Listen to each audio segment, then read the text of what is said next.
2017 Hot 6 GSL Season 3 Code S.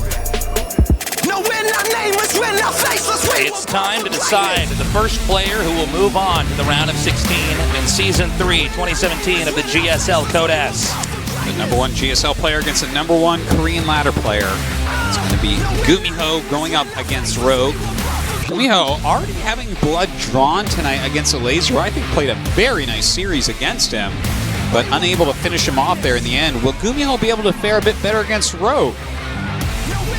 I'm not sure. I feel like we didn't get a good litmus test of where Rogue's ZVT was because I felt like Keen opened up a little bit sloppy in some of those games. Yeah, I think you're right. Like, Keen definitely seems to be the underdog. I really think a laser is going to take him down based on the games I've seen so far tonight here.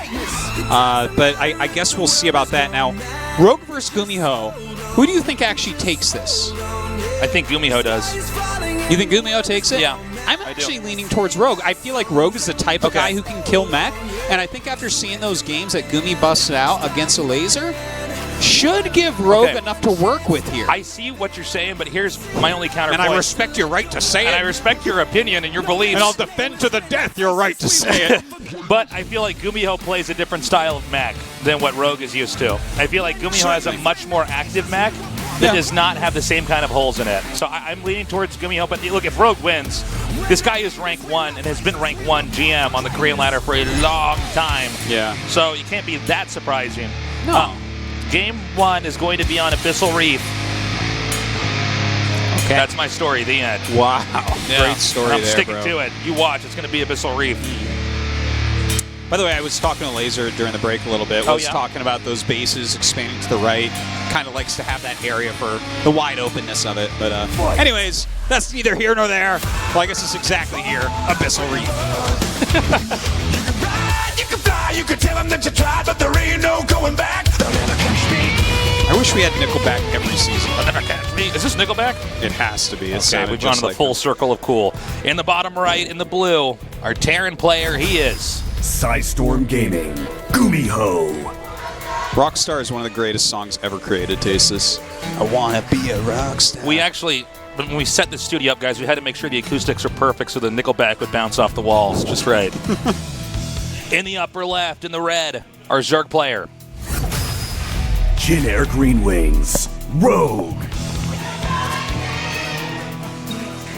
Meow. Do you know what I said after I went to the Nickelback concert?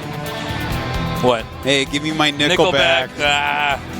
And they did. They rocked. Wow. Hey, you want to hear a funny joke? What? Why can't you trust atoms? Why? Because they make up everything. Whoa. I love that one. I should do stand-up comedy. Oh, my gosh. It's such a good one. So I once knew a kid named Adam. He was such a liar. So, yeah, let's see how Rogue plays against GuMiho. I do feel like Rogue is a very different player from a laser. Yeah. As far as ZVT goes, I feel like Rogue may be better. Actually, I think he is better. I think that's completely fair to say. But let's see what GuMiho has in store, because it's not really the question of how good are you against Terran. It's how good are you against GuMiho's style of Terran. Yes. And this game is going to be different than what he busted out against a laser. Of course, he opened up with... and you're in GuMi hell. I like that.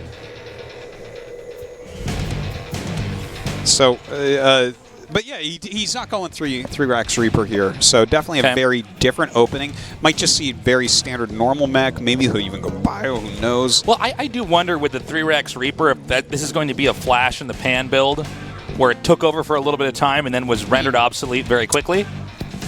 God, I hope so. You don't like it? I don't mind casting 3 racks Reaper. I find it pretty exciting. I really like the transitions that come out of it. Yeah. But the first couple minutes of it I don't like anymore. I've seen it enough in the early game where I'm like, yeah, no, he's just making lots of lings and he has to surround the Reapers or he's pretty dead. And see, the way I look at it is he's making lots of lings. He just got to surround the Reapers or he's really dead. See, that's why you are the greatest caster right there.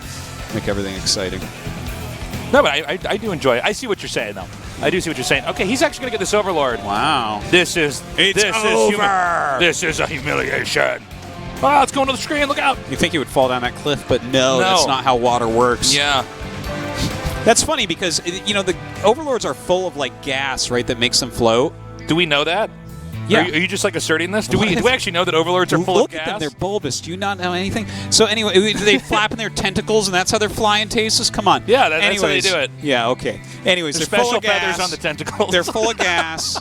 So when you pop them underwater, the gas should go up and the carcass, I mean, if they're already underwater, they should be going down. Otherwise, are they like swimming down towards the bottom? You ever try to bring a balloon in a pool? Oh, every time. Jeez. Tasteless, I tell you what, Abyssal Reef is just ruining Esports. the lore for me. The lore is being destroyed by Abyssal Reef. Yeah, you make a good point. But then again, we don't know what kind of How the hell you shoot fire underwater? It doesn't make sense.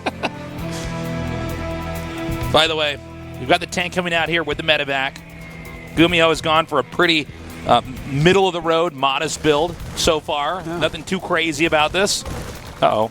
How does everything move at the same speed underwater as it does above? Well, imagine if they can move this fast underwater and they're using different suits. Imagine when they go above water. Oh, my God. Oh, my God, they it's move over. So quickly. Yeah. They'd be falling over. The Marines would be breaking their joints in there. Their limbs aren't made to move that fast. It'd be bad. All right, so it looks like a little bit of siege tank harassment coming out here. And, you know, bringing one SCV up with that medevac as well. Rogue is trying to spread his creep down here so that he can help prevent things like this from occurring. Is he gonna like make a little bunker here? Is that what he wants to do? He might be. Like, is he trying to be a sneaky snake? Yeah, he's like, I hope but you he's don't not gonna scout be able this. to. Yeah, he's trying really hard to make that work, but I don't think it's going to work too well, Tasteless.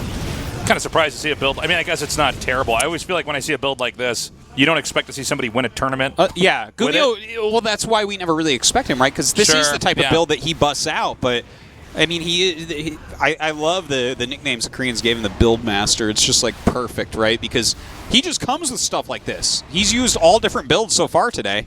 Look at this. It looks like he's going Biotank, two eBays. I don't think he needs Neosteel frames and orbital range at the same time, whatever, planetary range, whatever it's called. Yeah, we started out with Beastmaster, but now we have Buildmaster. Did you ever see Beastmaster? Like forever ago. Forever ago, yeah. It's a long time. Well, great. Got to go movie. back and watch some of that so we have some memes for GuMiho. With his eagle and his, what does he have, like a lion or something? He definitely has like an eagle or a falcon or something, like a bird thing. If you were Beastmaster, you'd have like a ferret and a pelican or something. Pelican! Go get me some seawater! Pelican comes back with a gullet full of seawater. Yeah. I like try to drink some and I throw up. You look at your ferret, you're like, bring me some trash! Kill this snake! And the ferret's like, I'm not a mongoose, I'm a ferret. Okay, it's going to be Bio. I hope so. I guess it's double eBay. I don't know. I got you getting one joke. He wants to have a few very strong Marines and a big mech army. Yeah. Oh man! But he's making non-stop siege tanks, right? So this is a strategy that has been used on this map quite a few times to mixed success. But if he gets a lot of siege tanks, you definitely can, kind of push and abuse the terrain going up towards that fourth base and the third base. So maybe that's going to be something that he is attempting to do. I think GuMiho became crowned the best in the world not long ago by playing a very unorthodox style, and it seems like now he's going to switch it up and go back to orthodox. To like the most orthodox. Yeah. And let's see if it works out. I feel like Rogue should be completely fine with what GuMiho's doing. I feel like he should crush this, right? Because if Rogue is number one on the ladder, that means that he has to beat innovation a lot. Exactly. And is there anyone better at doing what GuMiho is doing right now than innovation? I don't think so. Yeah. So it makes me scared for him. Yeah. Especially with this style, by the way, if I could just interrupt you one more time. Yeah, go ahead. The fact that he's getting the infestation pit really quickly, this is like kind of a new style for ZVT. It's not like super new, but like it's come back into popularity a little bit to get some infestors out with your Ling Bane. Yeah. And I really like it. Of course, you can go right up into Ultras from there. But yeah, it really makes it very difficult to push. We'll see if he makes those infestors. He's getting the hive very quickly, though. Rogue's creep spread, by the way, is pretty good. A lot of games will see the medevac with Marines actually take out creep. We haven't really seen that at all in this series. Yeah, and he didn't do mass Hellions with a Raven to shut it down like he did in the game here. A lot of siege tanks out, by the way, and this is all off of one factory. Yeah. Now, keep in mind when this push happens, if those tanks are eliminated, that does reset the Terran's tank production, which makes it a lot harder for him to kind of hold his position and fight over a certain area. I guess the other question is, when exactly does GuMiho decide he wants to push? Stim is finishing up, so sometimes that's a desirable moment to try to edge out. I think you would think that he wants to hit a 2-2 timing push, right? Yeah. Because he's going to be maxed right around then as well. So that would be like really powerful. But this Hive is really quite quick. So you'd imagine that just immediately we'll see the Ultralisk then go down. He's getting the Adrenal upgrade here for the Ling. So it's just going to be Lingbane Ultra. We haven't seen a single Infestor made yet, but of course that additional gas will make more Ultras. Will that be enough to break through here? I'm not sure. It'll all come down to the engage, really. How do they set this up? GuMiho is beginning to clear up the map. Now, Rogue is taking the top center base, and I believe should also get that, I guess, closest between the three main bases. He should be able to get that set up pretty easily. But GuMiho is beginning this push. Now, the creep was spread out very effectively, so Terran has quite a lot of area to try to crawl through before you can comfortably run back off the creep. Now, I don't know if Rogue's going to go for it right away or not. He may try to build up as much as possible since Rogue is moments away from maxing out. And keep in mind, the Ultralisk Cavern's done. He's got a lot of gas banked up. He may want to wait for those Ultras before he fully engages this. Yeah, and I think it's going to work out just right for him anyways, right? Because GuMiho, he's kind of taking this a little bit slow right now. He's trying to get into a nice position. His 2-2 is about to finish. And that's really when he's going to have the peak strength of this push. Barely takes out that one tank over there. We have a Ling attempted denial over here, but that will be cleaned up. Very nicely done by GuMiho. And he's going to prevent this base coming down here by Rogue, but Rogue still has 4 fully functional bases. Is his Adrenal upgrade about to finish? Chitinous plating as well on the way. And look at this double Liberator. Oh my god, he's going to get both the queens. Oh my god. This is actually a disaster. It's a regicide. It's, well, he's got to take out these Liberators while still taking out this push. The hatchery does go down. GuMiho making this look very easy. Yeah, he is just crushing, especially those 2 Liberators, really putting a screw into all the plans here of Rogue. The Banelings connecting with Siege Tanks for the most part. A lot of Blinding Clouds going down, so the Siege Tank damage not able to really connect here. His Marauder reinforcements are coming up here, and there's nothing to pair with these Ultras, so they're going to be taken down pretty handedly. I don't know if you can stop the GuMiho train at this point in time. And he's got to wait for this chitinous plating as well. Just about to finish up here. He's got some queens as well, so I think he holds on for now. But GuMiho definitely very frightening. Running up into this natural base. Looks like he'll be able to take that down in a matter of seconds. Yeah, and with really good placement here, it's going to be tough even for the Ultras to come in and actually do that damage. So many Marauders here. Transfuses are being shot down. Eventually, GuMiho's forced back, but not before devastating that expansion in that location we just saw. By the way, I'm loving these Vipers that he has out right now. These Blinding Clouds have been clutch. Putting one down on top of that Bioforce, just forcing it to lift off right away. But GuMiho got his damage done. He killed a bunch of drones, a couple queens, denied a bunch of mining time, and killed 2 bases. Yeah, and with the supplies at 177 to 135, you know that GuMiho is going to make a few more units and then try to lean on the Zerg again while the Zerg is desperately trying to play catch-up here. In fact, I don't even know if Zerg has the tools at his disposal to really do a counterattack without getting run over by a Terran push. Oh, it's pretty tough. You know, I think the Queens are definitely a big part of his muscle right now, and they can't really make it off creep right now. So, you know, he pulls back for the time being, but Liberators are being produced. We don't have a Spire out, so there's no, like, significant anti-air. The Vipers, the Queens, these guys can help out, but is that enough? You know, this build from GuMiho looks so basic, but I guess the secret's in the sauce, and he must just macro so perfectly and have everything timed out so well that is as simple as it looks. It's actually coming out and even basically rocking Rogue at this point in time. It's very tough for Rogue to actually engage into this right now. He goes up. Okay, the Viper's actually doing a fantastic job right there. The Ultra's getting on top of this army. Can he actually kill it and push it all the way back? Well, he's splitting up pretty effectively, and I think this arcing is good enough. Nice fungal, though, coming down here, but the Ultras are already too low. Yeah, only one Ultra looks like it might get out of here. The Queen's off creep, trying to get back on. One will be picked off. Need some transfuses on that Ultra. Not a lot of units left over here. Okay, another great fungal there. He doesn't have any more energy to do any more. But the push keeps on going. And what's funny about this game is it's a push into a kind of ambiguous area Yes. for Zerg. He's not pushing into expansion. He's just pushing to the top center where there's like no hatchery. In fact, he killed the hatchery that was at the top. And even though that was remade, there's no minerals there. So this might be the least equitable location of push. This is for a Terran, really but funny he's thing doing that you're it. saying. It's really, and actually when you think about it, it's like GuMiho just wants to fight right now. Yeah. He's still kind of on low tech. He doesn't have a ton of liberators. He doesn't have ghosts or anything like that. So I think he just wants to trade while the unit counts are low.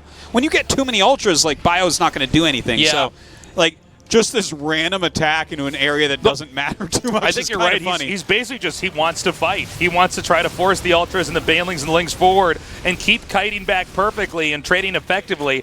It does look like we have Rogue trying to come in and peel off some of these reinforcements that are coming through, and he's doing a good job of it. These Marauders are being taken out. We saw some Marines picked off early on. In fact, I don't think GuMiho's quite caught on to this, as we see those units are still rally moved. Yeah, super free units right there. Now, the Viper going to come up and help out a little bit against these Liberators, but the Liberators stealing tons of damage here. Yeah, the kiting's still so good here. Remember, every time an Ultra is picked off, an Angel loses its wings. I don't know how else. It's kind of sad because those Ultras are so expensive. But in fairness, you know what? Supplies have even up pretty impressively. And it seems like Rogue might have actually seesawed the action back over to the Terran side of the map. But GuMiho's still got a really big economy. He's on 5 bases right now, and he continues to do things like fly Liberators over to destroy the economy of Rogue. Rogue continues to hold on, but now GuMiho is starting to spread out a little bit more. But he's got to remove this creep. You cannot fight Ultraling on creep. Yeah, very nice pick off there. Another Ultralisk, assassination. And Rogue is not really mining from this base. Rogue with limited resources is able to hold off the Terran's push, but not able to curb the harassment from these smaller, cheaper units back, for instance, in the bottom left side of the map. By the way, the way that this late game is going, I almost feel like I'm watching Dark play. Because he's sitting here, he's got kind of this low supply, very scrappy defense with Ultralisks, and just now he's getting that Spire. So should be able to get some Corruptors out to help deal with all these air units, but just in the nick of time, Ghosts coming out for GuMiho. Okay, we have another small drop over here in the bottom left, presumably to take out that expansion that was denied mining by that Liberator early on. Once again, though, GuMiho is looking for a fight. Let's see if Rogue is ready. Rogue has a lot of transfusions here for these Ultralisks, but very well-placed siege tank in the back. Some of these Liberators as well, but gets yanked in right there. Got to turn these Ultras around or he's going to lose them. Yeah, he needs Fungals or a really good Baneling Connect, but even with a good Baneling Connect, that many Marauders is going to make it a little bit trickier. Yeah. And Nice. he's just continuing to kite so well. Okay, there's the Fungal. Is it going to do enough damage, though? It's pretty decent Fungal, but loses 2 Ultras while deleting all of this. So. Yeah, you have to keep in mind, guys, the expendability of Marines and Marauders, and even Medivacs compared to Ultras. It's so you're going to be making Marines and Marauders anyways. These are great aggressive trades, and now that we're going to see Ghosts coming out, that is really going to help him against us. If he can actually get some snipe connections, or some steady shot, whatever we call snipe now, you know, that's going to make it really difficult for these Ultras to get any return on investment. That being said, Rogue continues to push forward here. He is hanging on. He's getting an air attack right now as well. GuMiho has basically acquired his quadrant of the map. Additional bases taken by GuMiho are going to be much harder to keep. What? Did you see that? Yeah, it's just barely over the high ground of that reef. Yeah. This is so funny. Oh my god, he has to send an Overlord there. Oh. Ghosty-ho over here destroying those Ultras. Ghost. Ghost. Oh, that was really nicely done. That was brutal. And what's brutal even more is the fact that GuMiho has this little position to put a Liberator over there where you have to That's send really it. funny. Like, oh my god. This is the end of Rogue, I think, man. Yeah. All these snipes plus that Liberator, it's too much. This is where I would start raging and just throw my units away. Terrans and balance. Well, I mean, I think Rogue is barely hanging on at this game, and it's impressive considering he's been in a deficit for, I'd say, over half of this this game one we have. I mean, it's been a very impressive show, and he's been hanging on. Okay, that's not bad. Yeah, that fungal was really quite awesome. Throws down some EMPs towards the Viper, so tries to get something out there. Oh, God, the Ghost from the side, though. Some great snipes to take down some of these Ultras. Oh, man. And it's just so fast you can't even transfuse these things. Yeah, the shots are just too quick as they come out. As long as he keeps the Ghosts alive, and he could probably do that pretty easily here. I mean, if Banelings get close, he just picks up. Ghosts are about as quick as Hellions, man, at this point. Yeah. It's pretty crazy. But, you know, the Ultras, still quite a few of them out here. He's still making high-quality units. A lot of EMPs have gone down here to try to prevent those fungal growths that have been so strong for Rogue so far. Okay, again, more great snipes. Ultras are dying much faster than they can be produced. We see GuMiho looping around here through the bottom. This is the most mineral-rich expansion for Zerg right now, and it looks like it may be going down. Yeah, it definitely could. He's brought a ton of bio units over here right now. Kind of a random abduct there on the medevac. Flies right back and heals. And a single Ultra coming in for a flank. I don't think that's quite enough, but some Banelings coming in. Can he just barely hold? No, I don't think he can. It's always too little too late here for Rogue. And right now, GuMiho is so close to obliterating this expansion. The infestors are out. Do they have enough? He doesn't have pathogen glands. Yeah, so. he doesn't quite have enough energy here. Okay, there we go. A nice fungal, but is it enough? I think the damage output is so high, it doesn't matter if you get the good fungal because you don't have the rest of the units there to clean that up. And I think we will be seeing Rogue tap out any second now as we go into game number 2. Definitely could be the case here. Still trying his best, but the snipes come out once again. The Ultralist count has been destroyed so many times. Rogue trying to hold on. He has expanded one more time during all of this, but GuMiho's advantage at this point just looks to be too big. Oh, you're right. He expanded to the place where they were fighting the whole time when there wasn't a base there. Well, why expand there while you're I fighting? guess you're right. This is the one Ultralist counterattack. Yeah. Kill all the reinforcements, then come back and finish the main army. I saw that Heart of the Swarm trailer. I know what I can do. As long as no Vikings land, I'm fine. GG. GuMiho wins game number 1, showing us he can use any style of Terran to even beat the rank 1 player on the Korean ladder Rogue. That was a good game. That was pretty back and forth. GuMiho definitely had some great moments in there. That siege tank push doing a pretty good job.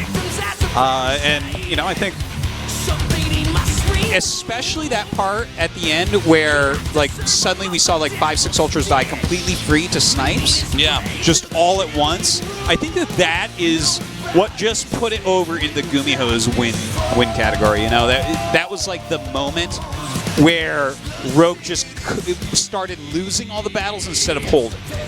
You know what I mean? Like, everything became cost inefficient at that point. Well, he started bleeding off more and more and more, and it really is a testament to what a great player Rogue is, the fact that he actually stayed in the game for that long.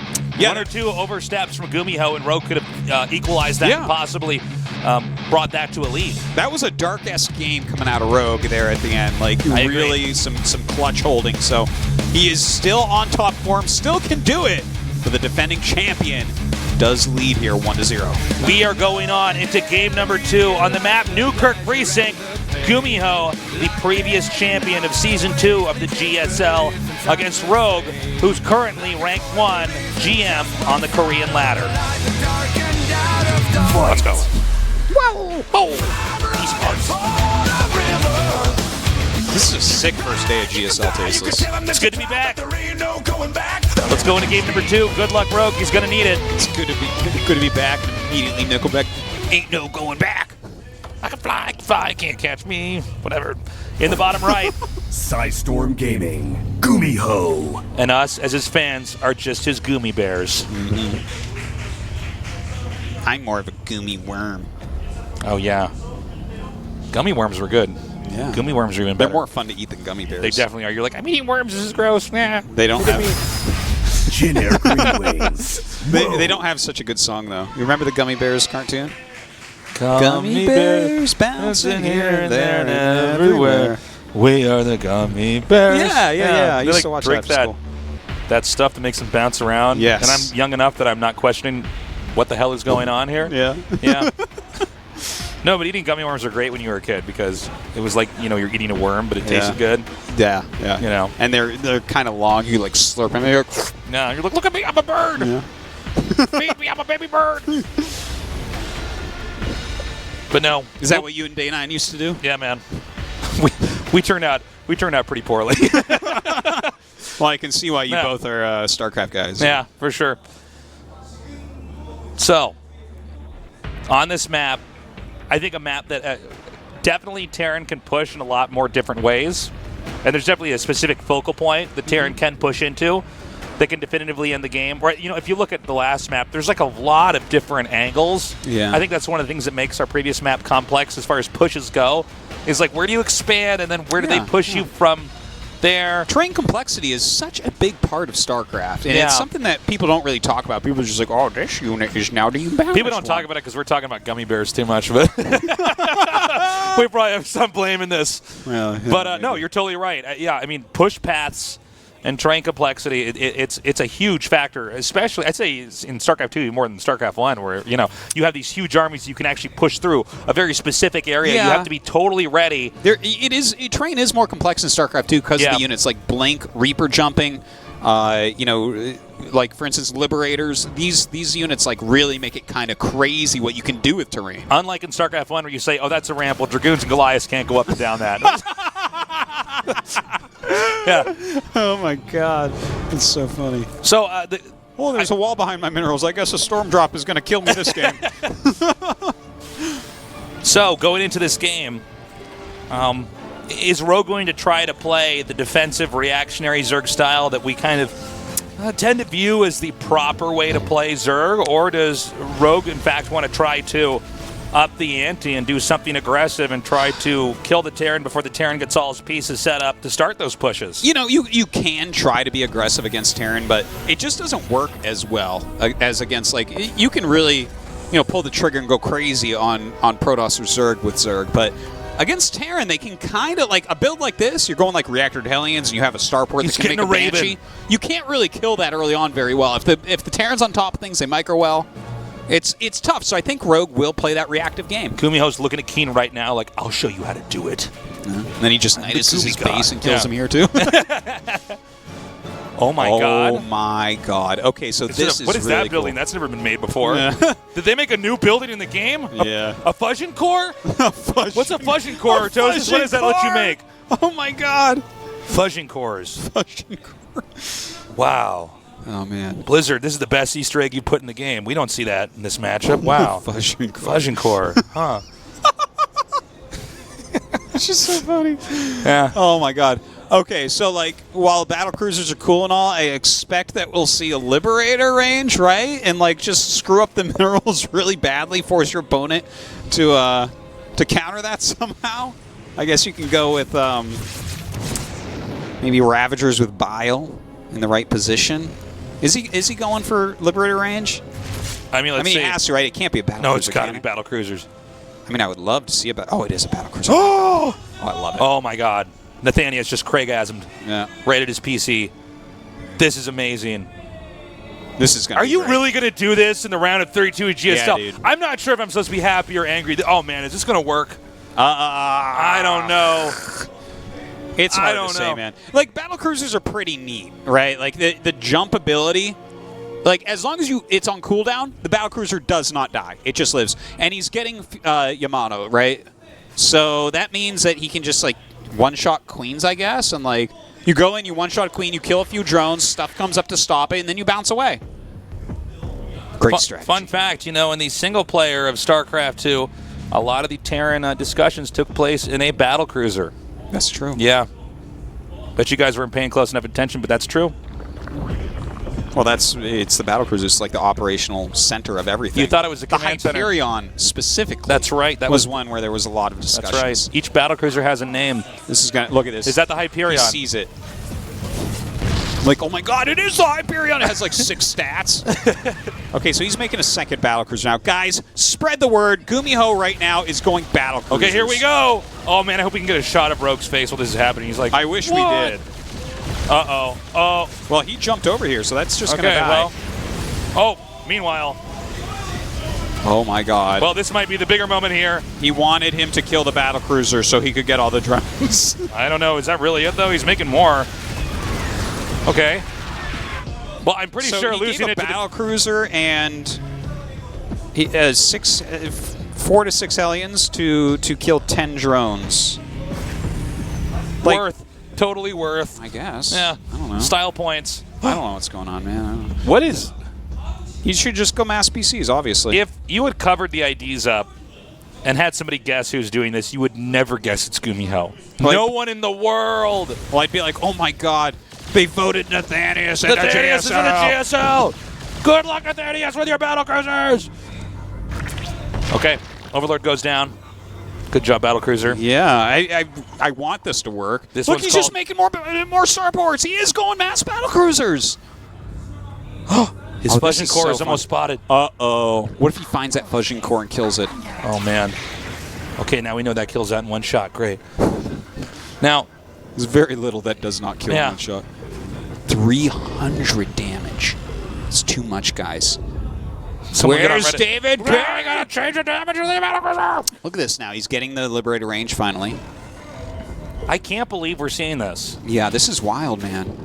I think Rogue right now, he's just sitting there. He's probably just thinking He's while halfway stressed, he's like- halfway angry. He's getting upgrades, and he's like, okay, what theoretically here, what do I do?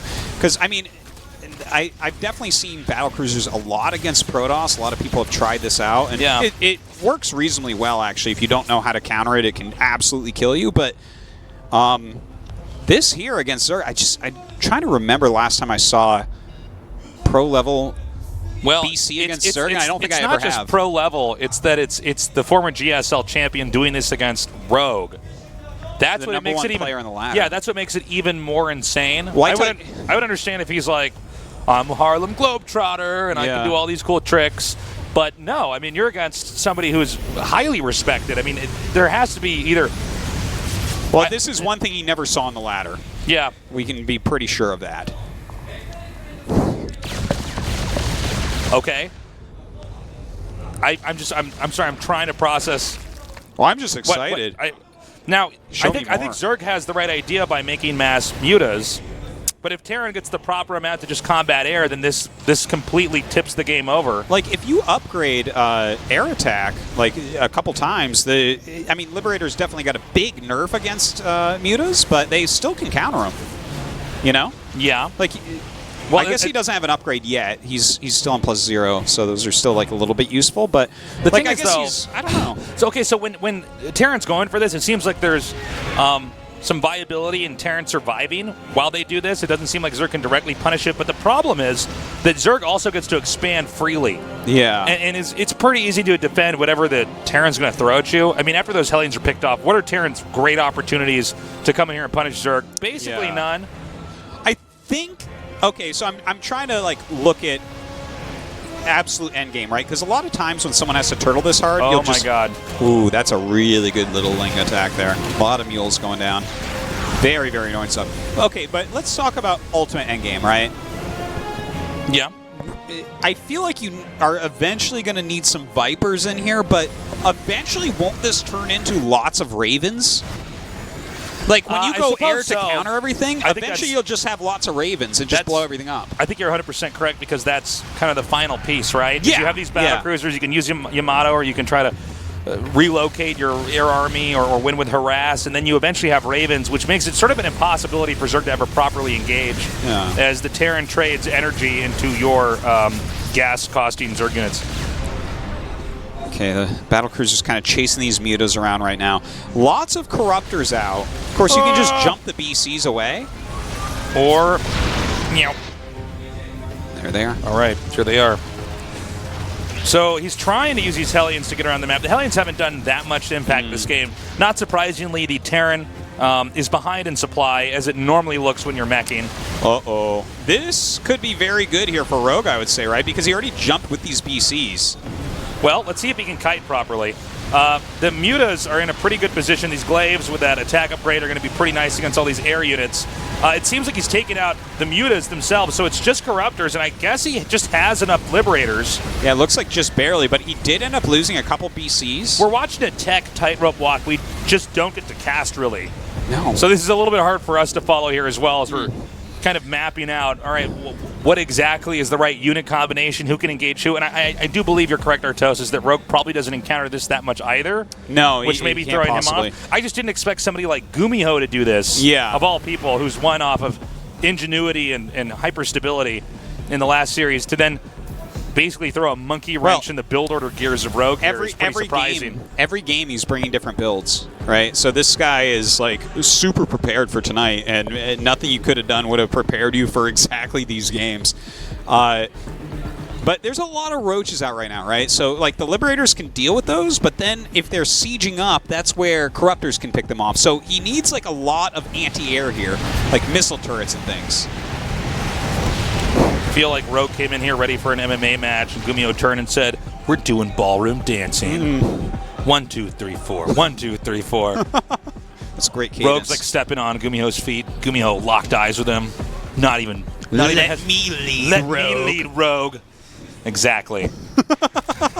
And there you see the extent of our knowledge about ballroom dancing. Look, I know someone leads. Yeah. Well, all you have to do is bring us to a club, see us dance for a second. You know how much we know. Yeah. Okay. We are having the Corruptors hit the air army, but meanwhile, on the ground, so many roaches are hitting here. It does, excuse me, it does seem like the air army is diminishing, though, and there's enough air to ground that it has to drive those roaches and queens back. Yeah, I guess he is pushing everything back, but now a lot of Ravagers being made. Oh. How are you going to wiggle those battle cruisers out of the range of that? Well, he has range on the Liberators, so it's a little bit hard to connect with those, right? Like you gotta commit a little bit with them. Oh, that's one way to do it. Just artillery the CC, and then Yamato comes out. Yeah, look at that. Pretty sick. Additional armor upgrades here for the flying units. I feel like he's a little bit late to the party on how quickly he's getting the upgrades for his flying units. Because like in a game, I guess he's been trying to kill him, right? So he's been spending his money more on units. Well, but it seems like GuMiho is in a place where he will not really die until all of his bases are mined out, you know? Well, we got the turret wall coming up here. It looks like Zerg is itching to try to engage here. By the way, guys, look at the mini-map and see how much ownership the Zerg has of the map. Yeah. I mean, Terran is completely mushed into the right side of the map. Like it's some kind of campaign mission where you got to slowly move out and kill it's like sets of 5 Zerg units at a time. Yeah. Rogue owns this map so hard. Like, Rogue is tasteless in this map as Artosis. It's just like, it's his map, man. That's it. That's exactly how it is. You nailed it. It's no one else's map at all. It'll always be his map. It's always been his map. It's his best map. Okay, hold up. He's got spores underneath the battle cruisers. I'm not sure if that's going to help that much. With Corrosive Bile comboed into this, Terran's doing a lot more running and a lot less fighting, but so far he's dodged it pretty effectively. Look at this funny dance as well. He comes in with the Corruptors and throws down Corrosive Biles. Like, I don't think this is something he's really practiced, so it's going to be hard to pull off exactly, but the thought process is when units come up, the Biles should push everything back, right? Yeah, I would think so. Okay, he actually edges forward here. Nice dodge there. Some remaining Vikings can kite those Corruptors, no problem. Kind of interesting to see the escape technique from the battlecruisers used to go a quarter of a screen over here. Yeah. Well, if you're going to get hit by all those Biles, you got to use and get out of there. Now, that's like the only way to kill BCs, though, is you force them in some way to use their jump, and then you need to kill them. But if he's sitting behind all his defense, you can't do that. I think it's possible that GuMiho's game plan is to actually let Zerg take all of his left side of the map, and GuMiho just survives until eventually GuMiho has the manpower to then move out and take the 3 additional bases that are in his side of the map. Then he wins by starving the Zerg out, as Zerg is basically hemorrhaging a lot more units in some senses than Terran ever will be with this unit comp versus unit comp. I think you're 100% completely right. Like, BCs are the most cost-efficient thing in this game. So, like, if you can just stay alive and slowly but surely take your part of the map, your opponent will get mined out. That'll be it. Like, you are trading better than him. So, we're still not in a maxed out Terran here. Terran's at about 150 supply. Zerg is maxed out and actually has bank to show for it. So even if Zerg loses a large chunk of his army, he can remax out fairly easily. And it looks like we have a potential bust coming in here from Rogue. Nice dodge there with the battlecruiser. In fact, not a single battlecruiser's lost there, and Zerg is hemorrhaging to the point where he actually went even in supply there. Yeah, this is not like actually going that well for Rogue. He's killing off some Liberators and stuff, but it's not as efficient as he's hoping for. The Hydra's trying to come up, but he's just losing units, and all the BCs are staying alive. Repair is not that expensive. So he can keep obliterating the Spore Crawlers. It's a funny situation because we don't normally see the Zerg pushing the Terran, but I guess now we've seen everything here at the GSL. As Spores are getting right outside the perimeter of where the Terran is, and he's trying to come and dive in with these Ravagers and Hydras in this case, and some Corruptors to try to tank for the rest of this. Just like Spore pushing in. Oh, is he going to be able to get it? Oh my God! Look at this last second. Oh my God! Look at that! It's way too efficient. But look at that! That is so good. Oh! Oh! He meant to do that. He got one. Oh my God! And down those Ravagers. Okay, so like 5 Vipers just popped out. So definitely we can see him try either abducting. See, these are all for them to actually eat. But they can try to abduct. They can try to parasitic bomb. But there's counters to that, right? Like the battle cruisers have high health, so they're not going to die to parasitic bomb unless they're already low. Abducts, you can just bounce them away, right? And of course, the Vikings, if he's trying to parasitic bomb those, GuMiho is the greatest Viking lander in the world. Hey, get careful there, man. He's got so many low battle cruisers. He needs to repair that. He's kind of stressing me. Well, he doesn't have much money. He doesn't have much money at all, Tasteless. Rogue has done a good enough job here. GuMiho has not been able to get another base. Okay. Oh my God. Does he go for it? I mean, these are all very, my God. very. Oh my God. Whoa! That was great. So many battle cruisers are going to go down now. And I think that might give the Hydras the capital to push in just a little bit here. I think he wants to remake a little bit more of his army and come in for the killing blow. Because as you were saying, Ro.32, he doesn't have a lot of minerals. Yeah. Look, I think that GuMiho is kind of like, he's not dead yet. He's still got very powerful units, but these moves by Rogue are a little bit too strong, and look at the income of Rogue.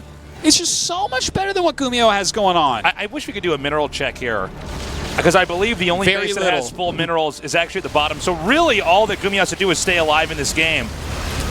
Oh and I'm not sure if this is enough Hydras. In fact, overextensions here might be enough to seesaw the game back in the Terran's favor. I mean, remember, guys, Terran just has to stay alive.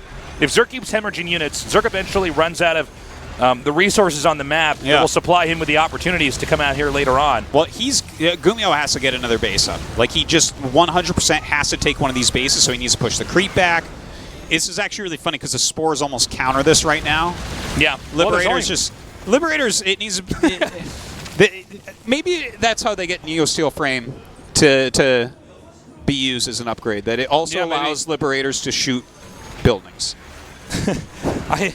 I'm wondering, is GuMiho overextending here? He's actually pretty far out on the middle of the map. It looks like he's hungry to try to take this base that's just, well, it's basically right over our screen. Yeah. Just at the top of our screen here. Well, about the overextending thing, I think it's just like he has to do this now because if he doesn't get another base, he literally can't even repair the battle cruisers. Well, let's also keep in mind the energy farm that's been set up here in the middle of the map.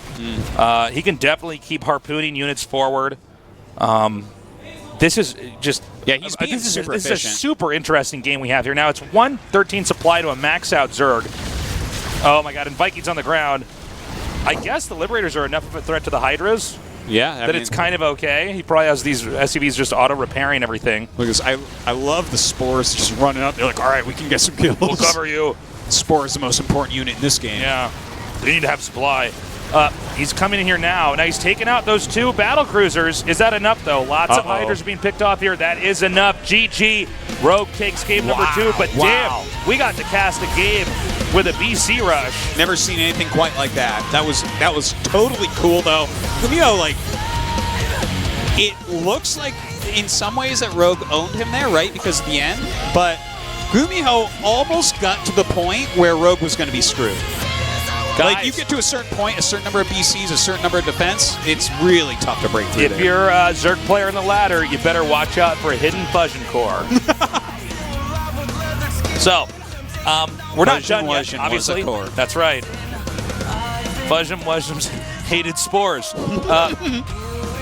So, we're going to go to game number 3.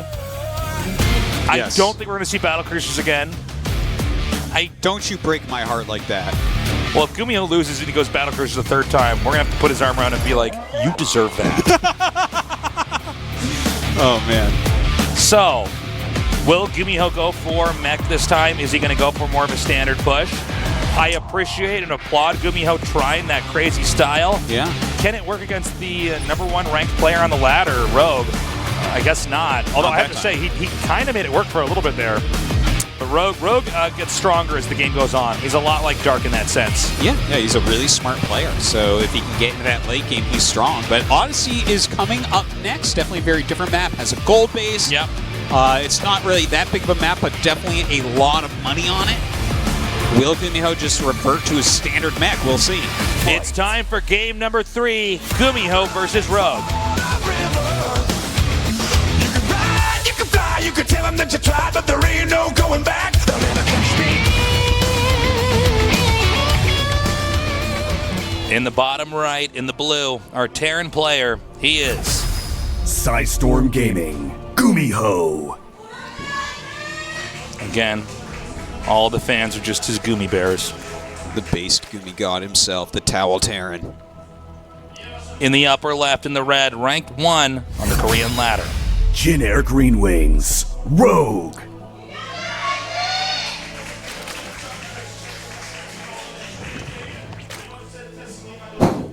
What? I like his mustache.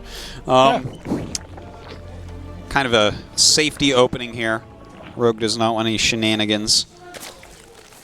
I am so sure that Rogue was not expecting BCs that game. You know, when you have somebody do something like that, especially in a match that matters, that's being documented, that can be very upsetting. Oh, yes. Because, you know, A, this is not something people normally do. There's probably a reason for that. And then B, if you lose this, there's a degree of humiliation. I'm wondering if that affected the overall mood here of Rogue, even though he won and stopped it. Because Rogue is a player who has a lot of dramatic swings in his performance. He's had moments where he looks like the best Zerg in the world, and he's had moments where he's choked. And in fact, when you think about it, whenever all the players were judging each other, giving each other grades and stuff late last season, people were kind of agreeing, and Rogue was kind of agreeing as well, that basically him and Beyond have the weakest mentalities. That these are the guys that really can tilt and get emotional and stuff. So, you know, if he had lost that game, I guess it would have been 0-2, but I think it would have messed him up if that was game 1 as well, right? Here he is. It's game 3. Odyssey is our map. We'll just have to see where GuMiho wants to go. He did go for a command center first here against pool first with a reasonably quick speed, but I don't think that Rogue is really planning on getting aggressive. Hasn't even gotten to scout yet to GuMiho. So, at least so far in this game, GuMiho appears to be doing something more orthodox. But Terran still has a lot of room to branch out from this point in time. But, you know, whenever you get just a Reaper right away and start sending that out. Now, I don't think he's... I'm so positive he's not going to do BCs again, but... No, well, I just can't imagine a world. Well, where would you hide the Fusion Core? Maybe in your main. Well, it's not hidden, Tasteless. You know, if they don't see it, Artosis. What they don't see won't backfire, I guess. Won't hurt mama, or whatever however that expression goes. Right. Double Factory. Could be one of these battle mech type plays, right, that we saw. Cyclones and Hellions. Yeah, Cyclone Hellion. Get some mobility going there. Very, very... Oh, that is a super quick army. Oh, that doesn't necessarily mean, though, anything too crazy going on. Ooh, he placed the second factory far enough back. And that is a reactor. So I think that this is a very old school play. We're seeing some... The ghost of MVP is being channeled. That's right. The kind of wonking timing. Yes. Coming out here. Just tons. You're suddenly like, nah! And Hellions just show up. Could be. Or it could just be... The Zerg's like, oh my god, I have to be ready for everything. A million billion Hellions. It looks, though, it's going to be like lots of Hellions with some Cyclones in there. And with this very quick Overlord speed, he'll be able to tell what's going on. Good job there by Rogue. He's at least in the know. However, GuMiho seems to be somebody that is... Even if he's trying to be deceptive, you can spot what he's doing, and sometimes he'll still win just fine. Yeah. Well, he knows knows really how to play the this. next level. Yeah. If you know how to play this type of strategy, that's one thing, right? You scout this on the ladder, the guy is all-inning you. You play against GuMiho, he's like, oh no, this is a 14-step plan. There's the going map to being be split in half. There's going to be a lot more to this than what appears initially. So we have the 4 Hellions headed up here. We'll see if this does any initial damage. It is important when you do this build that you have a strong core of units. You can't throw a unit here and there and everywhere and slowly hemorrhage off your army and expect to have any presence when we get into the mid-game. Now, there's a group of Lings going around the map, and the third CC is being built on location, so that could actually get canceled here. The Hellions are all leaving pretty far out. Okay. But he might lose his base, too. Okay, the Reaper's taken out. Good counter here with these Lings. He can take out that SCV. That's definitely going to be a command center cancel right there. So that is a really strong move by Rogue. And it looks like Rogue just is not going to lose his base either, right? He's making his roaches right now, but a lot of cyclones being made, and those can definitely kill roaches, especially with +1 attack. The speed with which cyclones attack, are you kidding me? Tasteless. Despite Artos' how brazen the third command center was out there, almost a matter of luck as to whether or not the Zerg decides to attack you, because if they do, then you lose that. I think you're right with the Cyclones. I think the follow-up could actually hard counter what the Zerg's doing, but we'll see. Rogue is confident, and he's definitely had a lot of experience with a lot of different builds. He seems to be confident that with a drop over here into the main, and then a potential push, depending on how much of the units he can fish back into the Terran's main, a counter push over here at the top, that may do GuMiho in, and I have to say, GuMiho's going to be kicking himself, especially after Game 2, if he loses this series. Seriously, like, he's forcing all these units up here, but that Ling drop in the main base is what's going to do the real damage here. SCVs have been evacuated. Will he be able to dodge these corrosive biles in time? The Cyclones are doing a ton of damage, but it seems there's just more muscle here from Rogue. And in fact, GuMiho was not microing there for a moment while dealing with those Lings in his main base, so definitely took some additional damage as well. 7 SCVs have been killed off. I think right now GuMiho going for the jugular, making a few more Ravagers. He wants to completely pillage this expansion over here, especially the depots up in the front. This is going to be a hard hold here for GuMiho. Definitely a lot of corrosive biles can come out. He's going to have to really be on top of it. Another drop in that main base going to be coming down as well. Okay, he's doing a decent job of dodging the corrosive biles, but I think with the Lings coming up here to tank the damage there so that the Roaches and Ravagers do not have to, I believe this may be the critical mass that Zerg needs. It might well be. A lot more units coming across the map as well. A ton of Zerglings, still just on 37 drones, so he definitely has to make something happen, taking down a bunch of this wall in. Well, even if he gets all these depots, I don't think Terran's going to be quite supply blocked just yet, considering how much he actually made. But again, I think you're right with that few number of drones, and Zerg wants to end this, and Terran just wants to survive. Terran wants to stay in the game a little bit longer. The Hellbats are in a good position here against the Lings, but there may be too many of them. A good surround does come in, and I think this is the end of the game. I think you're right about that. The Zerglings break through the Hellbats there. GuMiho falls back into a great position here. Very little surface area for these Lings to work with. He's trying to hold on. Cyclones coming down and flanking, but great corrosive biles come down as well. He might be able to drive him back here. It's important to keep the Ravager count high. Right now, you want the Lings to come in while the Ravagers stay alive in this game. The CC's been lifted up. The third base, by the way, I believe it's finished and it's not being mined from. I believe you are right about that. So he can definitely come back if he can actually stabilize everything. GuMiho actually pushing Rogue back now. Don't forget, Rogue did this all off of just 37 drones, so it's not like his economy is some awesome, big machine. But he's not done just yet, Artos, as he's coming forward now and dropping those Lings in there. I think that Rogue can still continue to bleed off the economy of GuMiho, and GuMiho really cannot afford to lose any more SCVs at this point in time. No, seriously, his economy is not some awesome big machine either. No, it's not. No one has an awesome big you machine economy, and that's rough, especially when you go in mech. That's what you need. Yeah. Well, I think at this point in time, Terran may have stabilized. We still have a lot of Lings here. No longer, I'm sorry, I was going to say no longer Ravagers are being produced, but I'm totally wrong. That's all right. When the production tab goes away, casting gets hard. That's right. I can't do my job without that tab. I have to say, though, I got to commend GuMiho for basically showing everything that Terran can ever do against Zerg, but I'm wondering if he's going to pay for it here. Okay, so this CC is going to be lifted. The SCV is so screwed, man. Uh-oh, the SCVs at the natural might be as well. A bunch of speedlings getting in there right now. Hold on a second. We have a big counterattack here. Does Terran actually have too much? Oh, I don't think so. No, not with that many Lings. Yeah, those Lings just surrounding these Cyclones. It looks like Rogue might be upsetting here the champion of GSL in GuMiho. Yeah, that's game. That's it. GuMiho getting a little bit too fancy for Rogue here. Huh. He still has 40 He's still SCVs. trying. Well, he scanned that third base, and I think he's just looking at it and saying, okay, you are really low on drones, actually. I might still be able to do something here. The economy, he looks at Rogue, he does that scan. That is not a huge, giant machine economy. That's what Rogue is telling himself right now. Verbatim. In English words, too. Yes. It's crazy. When he thinks about economy, it's just about whether or not it's a giant machine economy. Okay, every little engagement now is very important since both these guys are low on workers. They don't have all the pieces they need to defend properly or even to attack properly. It's about who's where, what, when, why, how. Yeah. Okay? Just like a journalism piece. Well, okay? that's what these lings are about, right? In your main, that's where. Why? To do economic damage so you don't get a big machine economy. How? By killing SCVs. Yes. And that is a great answer by Rogue. Okay, he's denying more mining over here at the third base. Surprisingly, the third base has remained planted over here and not brought back to the natural to just make SCVs out of. And what's also quite interesting about this is that Rogue has not stopped trying to just end this game. Yeah.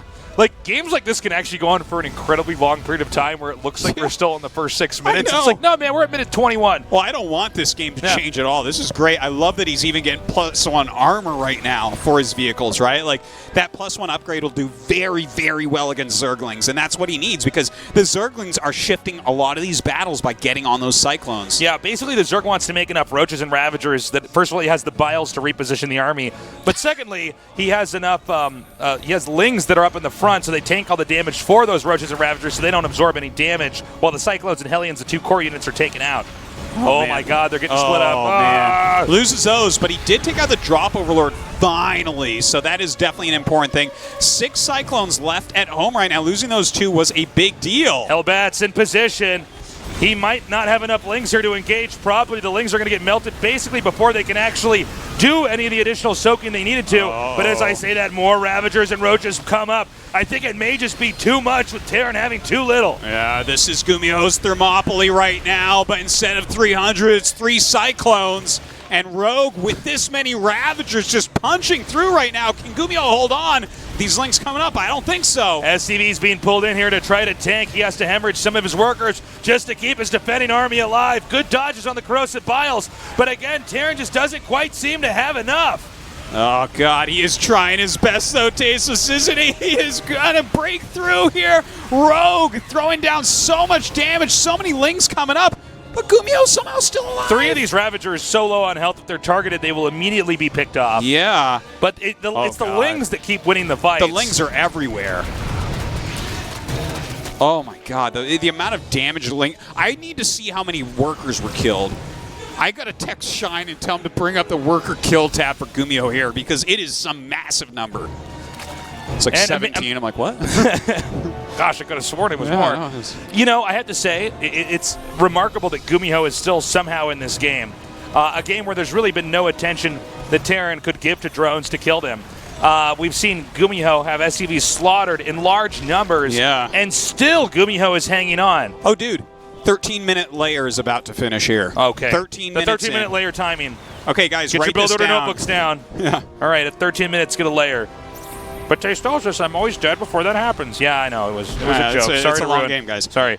I can't believe this is still going on like this. I mean, the gold base is going to be far out enough. That's going to be a more pokeable location. All Terran has to do is not die and stay in this. We actually called this several times. It was over, but GuMiho proves us wrong again. Not more than 2 worker kills there. Well, GuMiho is showing what great game sense he has, that he's looking at these situations. He's like, okay, I've taken so much damage, but there is no way that you have many drones if you have this many units. And he's been right every time so far, but now, finally, Rogue is deciding to get a big machine economy with this gold base. That's right. 9 more drones, Artosis. That's crazy. He's almost to 60 drones. This guy's crazy, dude. Okay, the Lings are continuing to clean up Hellions, which have not managed to do that much on the map. Zerg is now going to rely on using the gold base to continue to push his advantage further, deciding to focus on economics, or as Artosis says, big machine economy, instead of trying to do a throat-slitting end here to the game where he just takes GuMiho out when GuMiho is at his weakest state. Now, the Cyclone drop could do a lot of damage, and the Cyclone seem to be doing much more effective plays on the map than the Hellions ever were. And look at this. He's actually on Cloaked Banshee right now. And so I that's love it. kind of cool. There's really, like, Banshees counter every single thing that on the other side, aside from Queens. This drop, I don't think it's really going to get anything. Oh, my God. Oh, who would have thunk it? That gets killed. Yeah. Okay, so he's going to have to send that back. But I will say, GuMiho's, he is stabilizing here. He's behind in supply, though, by the way. But that's okay because Terran Meching usually is behind in supply for a little while, but has more of an ability to hang on. Just to point out how crazy of a game this is, by the way, he's got 2 factories, and he's going to have +3 attack and +1 armor. And that's like watching someone that's playing StarCraft for the very first time. He's like, oh, I like these Cyclone units. I think I'll upgrade them. And they never get production, right? It's like he's got half as many armories as he has factories right now. Wow. 50% tasteless. And he's going to have 4 upgrades off of Hold up. Is Terran ready? GuMiho needs to make sure these Baylings do not connect! Oh, boy. What? Okay, 7 kills. That was weird when quality. they went right into him. Oh, my God. Did he really just fly that Cloaked I Banshee choked on into my all water. that stuff? I just choked on what I was drinking because I was hoping he would not do that. 23 Banelings are on the way, which tells me he may be setting up to once again try to come in here with a killing blow. But GuMiho, a player who seems to be unable to be rocked, will he survive this next attack? By the way, 7 more Ravagers coming up here too. Oh my God, this game is so crazy. That main command center now flying down into a new expansion location. He has got to get his mining going a little bit better here. But this many Speed Banes, I mean, I guess we get to see how good GuMiho is at splitting Cyclones against Speed Banes. Not sure how often he has to practice that, but yeah. Okay, hold up. Is GuMiho watching? He is. Okay, 7. Lucky number 7 once again. He's rolled 7s again.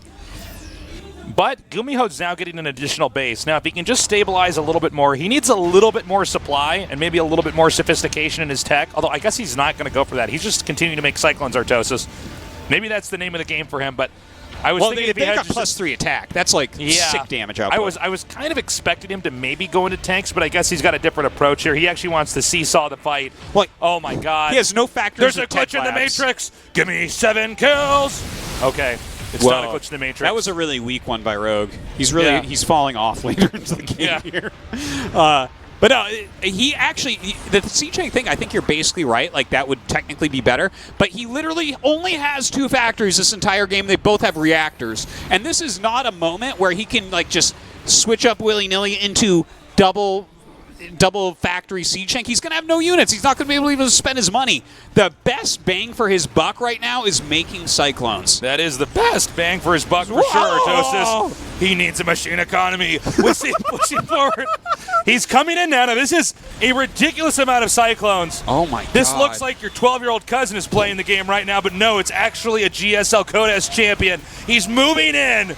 Oh, my God. Is it enough damage? There's a lot of links in the front. But he's been upgrading these Cyclones the whole time, and Artosis is starting to push through. He really is. These Corrosive Bios have to land so well. Those Cloaked Banshees dealing out ridiculous amounts of damage. Can GuMiho actually break through here? This is crazy. Okay, Link's coming in from the side. I think he might just barely have enough to hold this attack off. Oh, my God. Hitting the reset button here on the Terran's tech and unit composition. Brilliantly done by Rogue. And that might be here it you for go. You want some more? GuMiho. Oh, my God. GuMiho has to keep attacking, right? There's, like, nothing left for him. That's it. GG. Rogue advances in first place after the craziest game. The craziest game. Craziest series. Oh, GuMiho my God. was trying to bend the laws of Terran, and Rogue brought him back down to reality in that series. That means GuMiho is at risk of being knocked out of this GSL Codas, the champion of last season. Wow.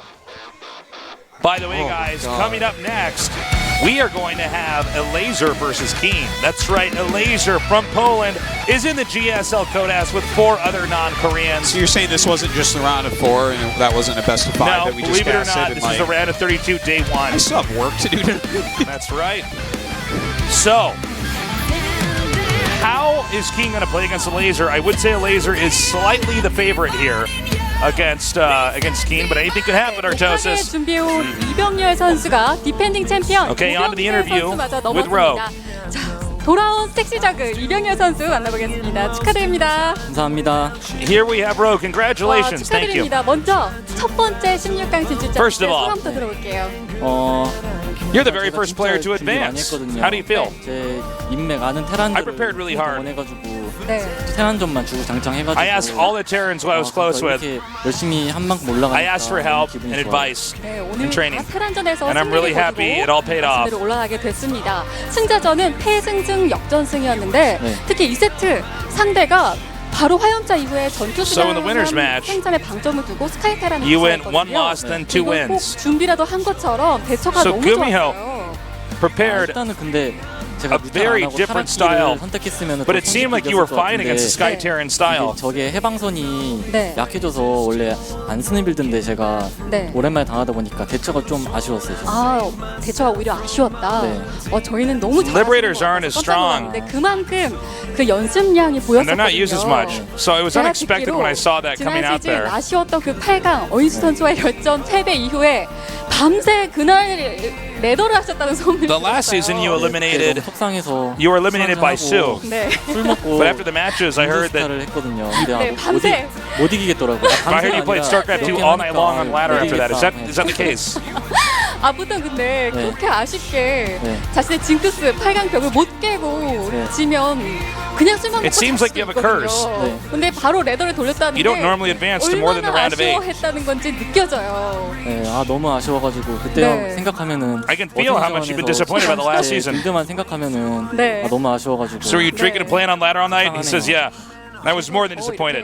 이를 갈고 Even right now, I'm still disappointed. When I think about it, it still affects me. That match against Sue, it haunts me. 와, 이번 시즌 정말 그럼 기대가 더 되네요. 하늘 품고 돌아왔으니까. 네, 근데 방금도 제가 원래 끝난 거잖아요. Now we have higher expectations from you. 근데 또 이게 제가 It should be great matches. What do you have to say? 생각하게 되면은 또 이렇게 네. 아무 생각이 안 나더라고요. 방금도 네. 그렇게 해서 질 뻔했는데 이거를 네. 좀 고쳐야 Just 될 like before, 그렇군요.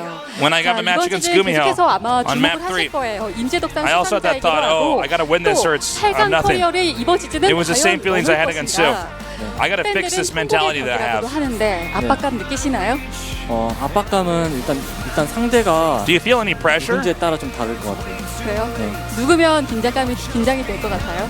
제가 인정하는 3테란만 아니면은 네. 다 할만할 것 It 같아요. really just depends on my opponents and who I'm against. 신영이 형, 변현우 선수, 성주 이렇게 3테란만 네. 아니면은 제가 좀 이번에는 좀 이길 수 있을 것 As 같아요. long as I don't meet 3 Terrans. 네. 네, And she says, who are those 3 Terrans? He says innovation, 자신감을 비치시는 Dion, and 이병렬 Morrow. 선수인데요. 와, 정말 기분 좋으실 것 같습니다. He says he 마지막으로 has huge 팬들에게 confidence except for those 3 한마디 Terrans. 들려주시죠. So before we close, do you have anything you want to say? 승으로 진출했거든요. 너무 기쁘고 진짜 연습 도와준 선수들도 너무 고맙고 태양이 I'm really glad I advanced the winners matches. 성주, 도복이 I want to thank all those Terran Pro gamers who helped me train and practice for this. 16강 이제 시간이 많이 남았으니까 열심히 준비해서 좀 저도 약간 So now I've got a lot of time to prepare for the round of 16. 좀 뭔가 포스 있는 선수가 되고 I'm going to train really hard. 지금도 코스 있어요. 포스 없습니다. I want to be a player like Innovation who can inspire, who's a great force within tournaments. 기대해 보겠습니다. 다시 한번 진출 축하드립니다. Gary says you've already got a force. He says no, I don't. 네, And that 이렇게 ends our interview. 독하게 May the force be with you. Oh man, you're good. You're good. 명렬 선수. If you want to be an inspiration like Innovation, you need that big machine economy, man. I know. Like we need to afford all the units. That's what they do. They make units. They macro. It's crazy. Yeah. We are going to go to a short break. When we return, oh, not yet. I keep doing that whenever we have You these, just want to go to commercial, and I want you to. I gotta go to the because I got to bathroom. pee so badly after all that. Oh my God. You need a big machine bladder economy, Artosis. That's it. You're not going to Dude, last. That game was so good. That game was so good. That series Well, the was whole so series good. was just so Tonight is totally so good. unique. Oh Totally unique from what we expect. First of all, from GuMiho, and second of all, just in general in a TVZ. It was GuMiho uniquer than most every series. Yeah. That was the snowflake of snowflake matches. Yeah, it really was. I mean, I'm hoping a laser takes out Keen so we can see something like that again. Let's just see. Let's just have it be completely crazy. Let's not go home till midnight tonight. Now we're going to a break. When we come back, the losers match, Keen versus a laser.